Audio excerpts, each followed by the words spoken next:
नमस्कार दोस्तों, मैं हिरेंद्र सिंह नम्रता जन सेवा केंद्र के यूट्यूब चैनल में आप सभी का स्वागत करता हूं। आज मैं आपको कुछ नई चीज़ सिखाऊंगा। मैं आपसे अगर आप चैनल में नए हैं तो ये गुजारिश करना चाहूँगा, चैनल को लाइक और सब्सक्राइब एंड शेयर करें, ताकि बेल आइकन की घंटी भी दबाएं, ताकि जो वीडियो मैं बना के डालूँ तो वो आपके पास सबसे पहले पहुँच सकें। और भी बहुत सारे ट्रिक्स मोबाइल एंड लैपटॉप से रिलेटेड मैं वीडियो डालता रहूं, ताकि आपको ये नोटिफिकेशन प्रोवाइड होते रहें। मैं आज आपको बताऊंगा फोल्डर को बिना किसी सॉफ्टवेयर को कैसे लॉक करते हैं।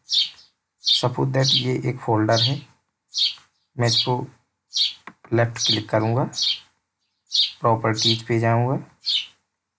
प्रॉपर्टीज पे जाने के बाद यहाँ पे सिक्योरिटी का ऑप्शन दिया हुआ है, सिक्योरिटी के ऑप्शन पे जाएंगे।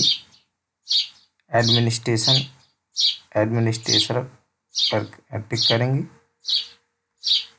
फिर एडिट पर जाएंगे, फिर एडमिनिस्टर पर टिक करेंगे। यहाँ पे ऐड क्लिक करेंगे, नो ऐड क्लिक नहीं, यहाँ पे इतने सारे ऑप्शन दिखाई दे रहे हैं। Full control, modify, read external, list folder, read. यहाँ पे फुल कंट्रोल पे कर देंगे तो इस फोल्डर को बिना आपकी परमिशन के कोई भी नहीं खोल सकता है। यहाँ पे अप्लाई और यहाँ पे ओके कर देंगे। इसके बाद इसको भी ओके कर देंगे और इसको भी ओके कर देंगे। तो ये फोल्डर देखो हमारा ये पूरी तरीके से, देखिए ये बता रहा है you did not correctly your permission to access your folder.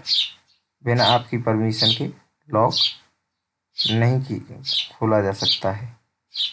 अगर इसको फिर से दोबारा से खोलना है, सेम प्रोसेस वही करना है। प्रॉपर्टीज पे जाना है, सिक्योरिटी पे जाना है, एडमिनिस्ट्रेटर पे जाना है, एडिट पे टिक करना है, एडमिनिस्ट्रेटर पे टिक करना है, फिर से वही अलाउ पे सारे टिक हटा देंगे। ठीक है दोस्तों, सारे टिक हटा देंगे तो ये जैसा था वैसी सेम हो जाएगा। अब देखिए इसको हम खोल सकते हैं। तो गाइज कैसा लगा वीडियो कमेंट सेक्शन में ज़रूर बताइएगा।